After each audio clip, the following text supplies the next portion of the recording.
ন্যায় বিচার পেয়েছেন, রাষ্ট্র ন্যায় বিচার পেয়েছে, বুঝেছে। সেই ন্যায় বিচার প্রতিষ্ঠা করতে যে সেই ন্যায় বিচারের মানদণ্ড হলো এই মামলার দুইজন আসামিকে সর্বোচ্চ শাস্তি মৃত্যুদণ্ড দেওয়া হয়েছে।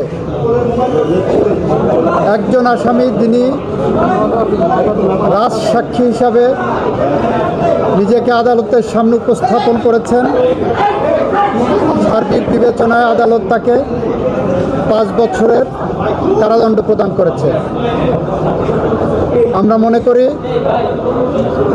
শহীদদের প্রতি, দেশের প্রতি, এদেশের মানুষের প্রতি, গণতন্ত্রের প্রতি, সংবিধানের প্রতি, আইনের শাসনের প্রতি এবং আগামী প্রজন্মের প্রতি দায়বদ্ধতা পরিশোধের স্বার্থে এ রায় একটি যুগান্তকারী রায়।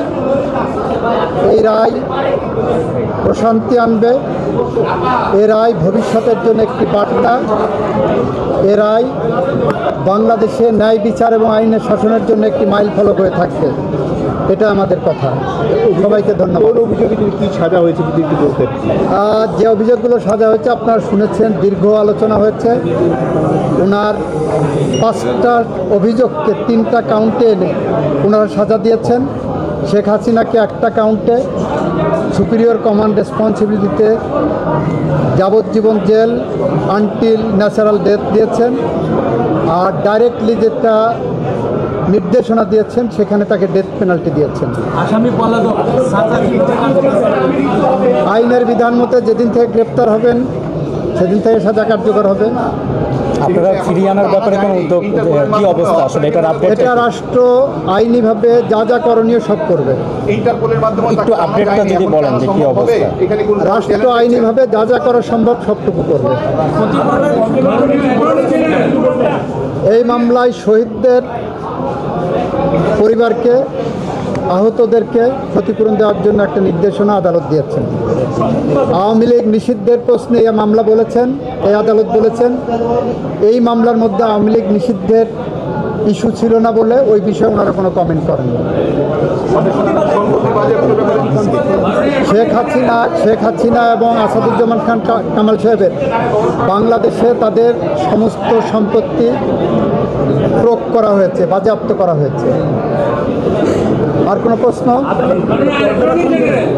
ভবিষ্যতে আইন শৃঙ্খলা বাহিনী কিভাবে দায়িত্ব পালন করবে এই ধরনের যে কোনো মুভমেন্টের ক্ষেত্রে, সে বিষয়ে তো কোনো নির্দেশনা দেয়নি এই মামলার। ওই বিষয়ে কোনো পর্যবেক্ষণ এখানে আসার সুযোগ নাই, যেহেতু কোনো অভিযোগ এই মর্মে কোনো চার্জ গঠন হয়নি বা সাবজেক্ট না, ইস্যু না।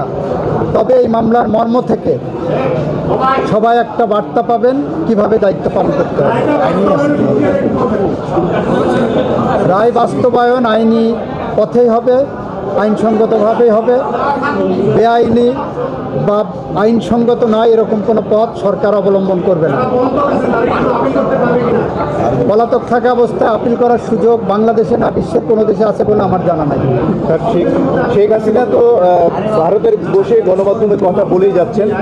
এই রায়ের পর তিনি যেহেতু আইনের দৃষ্টিতে এখন একজন মৃত্যুদণ্ডপ্রাপ্ত আসামি, সেক্ষেত্রে বাংলাদেশ থেকে কোনো পদক্ষেপ নেওয়া হবে কিনা তার এই ধরনের ইন্টারভিউ প্রচারে বা বাংলাদেশ সরকার আইনসঙ্গতভাবে যত রকম পদক্ষেপ আছে সবগুলো নেবে বলে আমরা মনে করি। সেক্ষেত্রে কি রায়ের কপি পাঠাতে হবে কিনা, অথবা সরকারের হাতে রায়ের কপি যাওয়ার পর সরকার এই রায় কার্যকর করার জন্য কোথায় রায়ের কপি পাঠাবেন, কী পদক্ষেপ নেবেন, সরকার একটা আইনি পর্যালোচনা করে সেটা নেবে।